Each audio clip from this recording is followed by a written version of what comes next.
Assalamualaikum warahmatullahi wabarakatuh. Semangat belajar. Hari ini kita akan belajar tema 2 menyayangi tumbuhan dan hewan, subtema 1 pembelajaran kelima. Apa saja yang akan kita pelajari? Ini dia. Yang pertama, mengetahui unsur-unsur dongeng. Yang kedua, mengetahui tentang pentingnya berdoa. Dan yang ketiga, mengetahui sifat pertukaran atau komutatif. Ayo belajar. Dongeng. Dongeng adalah cerita khayalan atau cerita tidak benar-benar terjadi. Dongeng biasanya dibacakan secara turun-menurun. Dongeng berfungsi menyampaikan ajaran moral dan juga menghibur. Dengan membaca dongeng, kita dapat mengetahui pesan moral atau nasihat dari sebuah cerita.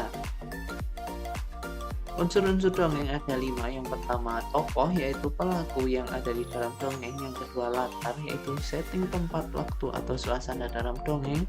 Yang ketiga, watak tokoh, yaitu sifat tokoh dalam dongeng. Dan yang keempat, alur, yaitu rangkaian peristiwa dalam dongeng. Alur ada 2 macam, yaitu alur maju dan alur mundur.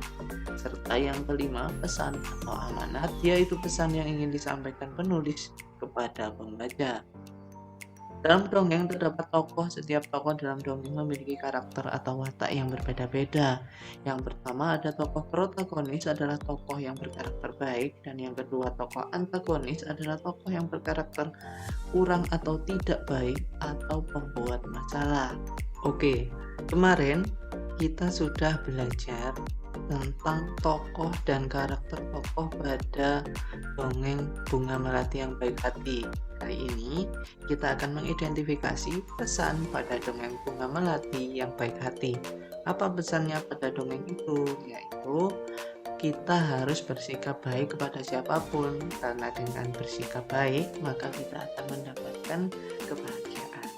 Bagaimana menurutmu? Apakah kamu ingin menambahkan pesan yang ada pada dongeng Bunga Melati? Itu juga. Oke, selanjutnya berdoa. Saat kamu berdoa, kamu dapat mendoakan teman atau orang lain yang sedang mengalami kesulitan. Ketika ayahmu pergi keluar kota, kamu dapat mendoakan ayahmu agar selamat sampai tujuan. Ketika temanmu sedang sakit, kamu dapat mendoakan agar temanmu cepat sembuh. Itu tadi adalah beberapa contoh berdoa. Kemudian, mendoakan orang lain adalah perbuatan baik yang sesuai dengan pengamalan sila pertama dan sila kedua Pancasila. Termasuk pengamalan sila pertama, kenapa? Karena berhubungan dengan Tuhan yang kita percayai atau dengan Allah SWT. Kemudian kenapa kok termasuk sila kedua Pancasila? Karena kan tadi mendoakan adalah perbuatan baik. Nah, perbuatan baik itu masuk ke sila kedua, sedangkan berdoanya itu kan memohon kepada Tuhan Yang Maha Esa, jadi termasuk sila yang pertama. Oke, sifat pertukaran atau komutatif pada penjumlahan. Pada operasi hitung penjumlahan bilangan cacah berlaku sifat komutatif.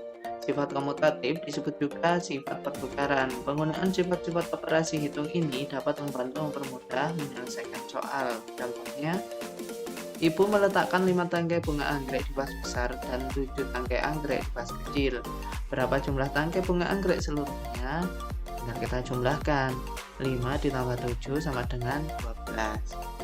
Kemudian, bagaimana jika ibu merubah posisinya? Jika ibu menukarnya menjadi 7 anggrek di vas besar dan 5 anggrek di vas kecil, berapa jumlah seluruh anggrek sekarang? Berarti 7 ditambah 5, maka hasilnya pun sama, 12. Dari kedua contoh tersebut dapat dilihat bahwa 5 ditambah 7 sama dengan 7 ditambah 5, yaitu 12. Hasilnya akan tetap sama walaupun posisinya ditukar. Jadi dapat disimpulkan bahwa hasil penjumlahan dua bilangan cacah akan sama walaupun kedua bilangan tersebut ditukar. Ya. Asalkan nilainya tidak dirubah, maka hasilnya pun akan tetap sama. Selanjutnya, nomor 1, 123 ditambah 255 berapa? 378. Terus bagaimana jika kita tukar posisinya? Apakah hasilnya sama? Coba kita tukar 255 ditambah 123. Maka hasilnya ya tetap 378. Oke ya.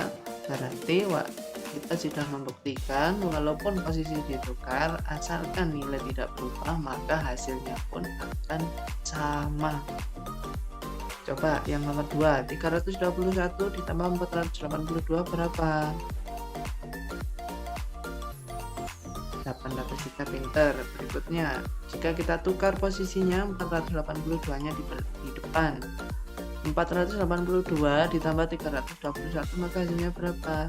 Ya sama hasilnya, 803, pinter. Kemudian yang nomor 3, 500 ditambah 490 berapa?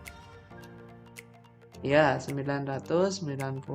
Sekarang kita tukar posisi 490-nya ada di depan. 490 ditambah 500 sama dengan 990.